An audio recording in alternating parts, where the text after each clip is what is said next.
Mesdames et messieurs, bonjour, bienvenue sur le Flash Info de Galsen News. Politique. Le coup d'État qui a renversé le président Bazoum a provoqué une cacophonie diplomatique internationale, avec des positions divergentes sur la manière à cette crise. Il mentionne notamment que la Communauté économique des États d'Afrique de l'Ouest, CEDEAO, a menacé d'une intervention armée si la junte militaire ne libérait pas le président Bazoum et ne rétablissait pas l'ordre constitutionnel dans un délai d'une semaine, mais cette option est contestée par certains pays membres, comme le Cap-Vert, ou par des organisations régionales, comme l'Union africaine, les États-Unis, qui ont une importante présence militaire au Niger pour lutter contre le terrorisme, ont adopté une position plus prudente, en appelant à une résolution pacifique et en affirmant leur volonté de maintenir leur partenariat avec le Niger. La France, ancienne puissance coloniale et alliée du président Bazoum, a condamné le coup d'État et suspendu sa coopération militaire avec le Niger. Elle a également exprimé son soutien à la CEDEAO et à son président tournant, le Nigérian Bola Tinubu, qui a pris la tête de la médiation régionale. La Russie, qui cherche à renforcer son influence en Afrique, a adopté une attitude ambiguë, en se disant prête à dialoguer avec toutes les parties prenantes, y compris la junte militaire. Elle a également critiqué les sanctions économiques imposées par la CEDEAO, qu'elle juge contre-productives. Le groupe paramilitaire russe Wagner, qui intervient dans plusieurs pays africains, serait intéressé par le Niger et ses richesses minières. Il pourrait profiter du chaos politique pour s'implanter dans le pays et offrir ses services aux militaires au pouvoir. Le Niger est confronté à une crise politique interne, mais aussi à des pressions et des intérêts extérieurs.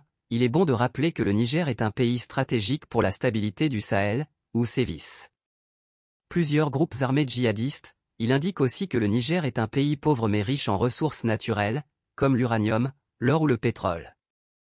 Mali. Les casques bleus de l'ONU quittent le camp de Goundam. L'ONU a annoncé jeudi 17 août le retrait de ses casques bleus installés au camp de Goundam dans la région de Tombouctou.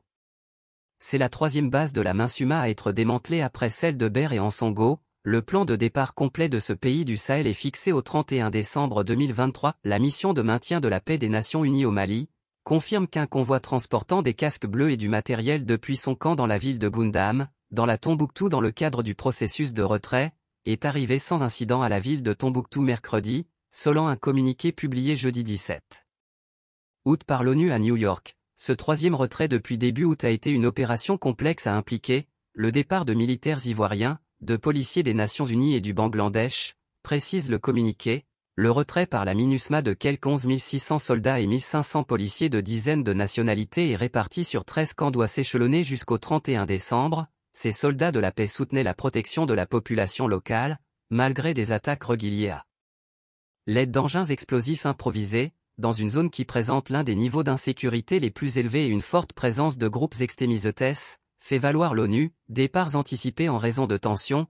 La MINUSMA avait annoncé ce 13 août avoir anticipé, pour des raisons de sécurité, son retrait de la base de Ber Nord. L'armée malienne affirme en effet avoir récupéré la zone, après de nombreux incidents, avec les groupes de soutien à l'islam et aux musulmans GSIM. L'alliance djihadiste affiliée à Al-Qaïda avait revendiqué une attaque menée dimanche dans le nord du Mali, blessant 4 casques bleus au moment où ils quittaient l'heure de Ber. Le départ de Ber des casques bleus burkinabés précoce, car était programmé d'ici à la fin de l'année. Un premier départ les 3 et 4 août de Ogosagou, centre du Mali, que l'armée malienne dit contrôler depuis avait aussi été organisé par l'ONU. Sport. Samuel Eto'o est un ancien footballeur international camerounais, considéré comme l'un des meilleurs attaquants africains de l'histoire. Il a remporté 4 fois le titre de meilleur joueur africain de l'histoire. Il a remporté 4 fois le titre de meilleur joueur africain de l'année, et a joué dans des clubs prestigieux comme le Real Madrid, FC Barcelone, l'Inter Milan ou Chelsea.